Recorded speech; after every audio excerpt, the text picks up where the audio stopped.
So, have you ever looked at the mountains of data a company collects and wondered how on earth it gets turned into something useful? Something that actually leads to a brilliant insight? Well, that's not magic. It's data architecture. And that's the master plan we're going to break down today. Let's get right into it. All right, be honest, does this feel familiar? I bet it does. You've got data pouring in from every corner: sales, marketing, customer support, you name it. But when the time comes to make a big decision, trying to get a straight answer feels impossible. It's a classic problem, right? You're literally drowning in information, but you can't find a single drop of insight to drink. And that's the whole issue, isn't it? Without a solid plan, all that data is just, well, it's a giant messy pile of raw materials. Think about it. You would never, ever try to build a house without a blueprint. It would be chaos. Well, your data needs exactly the same thing, and that blueprint is called data architecture.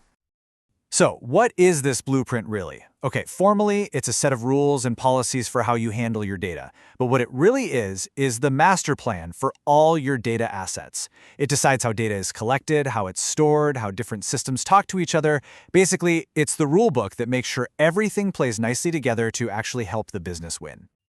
Okay, so just like a real architect has a set of unbreakable rules for building a skyscraper, a data architect has golden rules to make sure the data structure they're building is solid.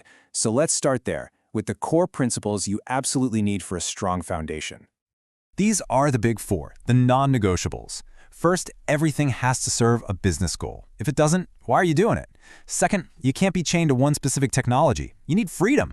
Third, it absolutely has to be scalable. You have to plan for success. And finally, you build with modular, reusable parts, kind of like Lego bricks. Let's dive into a couple of these right now. This one is all about freedom. Imagine your blueprint forced you to use only one brand of database, forever. What happens in 5 years when something way better and cheaper comes along? You're completely stuck. Being technology agnostic means you're not locked in. It keeps you flexible and ready for the future.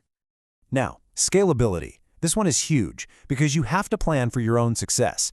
Let's use a classic example from a stock exchange to see what happens when a system is not built to handle growth, when it's not scalable. So here's the before picture. The main system has to individually push out stock price updates to every single website that needs them. Now, if you only have a handful of sites, maybe that works. But what happens when you have hundreds or thousands? The main system gets completely overwhelmed, it slows to a crawl, and eventually it just breaks. Definitely not a scalable design. Now check out the solution. It's so elegant. By putting a broker in the middle, the main system only has to do its job one time. It just sends the update to the broker, and the broker takes care of sending it out to everyone else. The load on the main system never changes, even if you add 1,000 more websites. That, my friends, is scalable architecture. All right, so we've got our ground rules. Let's move on. Now I need to look at how information actually flows through this blueprint of ours. You can think of this as the plumbing and the electrical wiring of our data house. And to do that, we have to talk about something that sounds kind of technical, but is one of the most powerful ideas in this whole space: metadata. People call it data about data, which is true, but that's a boring way to put it. Let me tell you a quick story to show you why it can be the most important data you have. Okay, picture this. The police find a photo that puts a suspect right at the scene of a robbery. Looks like an open and shut case, right? But the suspect swears they were out of the country. So where's the twist? The photo's metadata shows it was actually taken a whole month before the crime ever happened. Then, the metadata from another photo proves the suspect's alibi. Case closed, suspect exonerated. So here's the key takeaway. The photo itself, the image of the suspect, that's the data. But the timestamp, the GPS location, that was the metadata. And in this case, the metadata told the real story. The context was everything. And that's exactly why managing your metadata is so crucial for a good data architecture. A blueprint for a house is totally useless if you build it with faulty materials on an unsafe construction site. It's the same in the data world. We have to ensure data quality, have clear rules for governance, and lock down security. This is how you build real trust in your data. So how do you get that quality? Well, you build it right into the system from the start. This bit of code here is a perfect, simple example. Think of it like a tiny automated building inspector. It just runs a quick check to make sure something impossible doesn't happen, like a library book's return date being before its loan date. Catching these tiny errors automatically is what keeps the whole system trustworthy. And who's in charge of all this? Well, that's where governance comes in. It's actually pretty simple. You have data owners. Think of them as being ultimately accountable for an entire area, like all customer data. Then you have data stewards. They're the ones on the ground, responsible for the day-to-day work of keeping that data clean and accurate. It creates clear ownership, so everyone knows their job.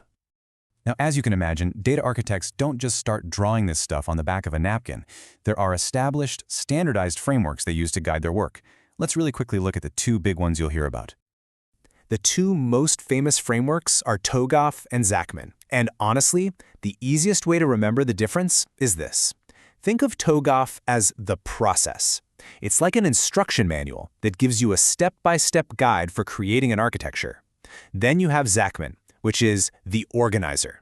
It's more like a giant filing cabinet that gives you a logical way to sort and classify every single piece of your architecture. And here's a look at TOGAF's core method.